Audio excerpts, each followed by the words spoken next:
Emoji not showing on iPhone keyboard, emoji not showing in WhatsApp iPhone.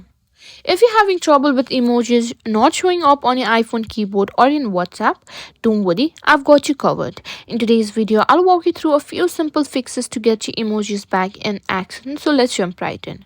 First, let's make sure the emoji keyboard is enabled.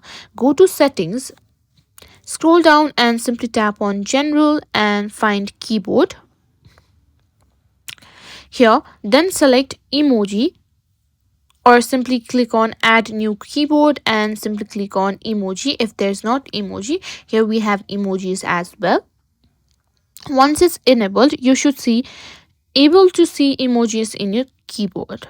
Now that we checked the emoji keyboard, let's try restarting your iPhone. Sometimes a quick restart can fix minor glitches like this. Simply hold down the power button and volume button and turn off your phone, then turn it back on and see if the emojis appear.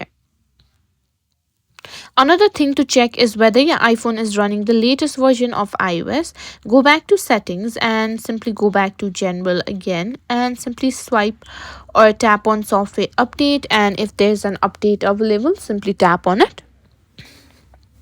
Now, if the issue is specifically in WhatsApp, make sure the app is up to date. Open the App Store and simply search for WhatsApp and see if there's an update available. If there is, simply tap it.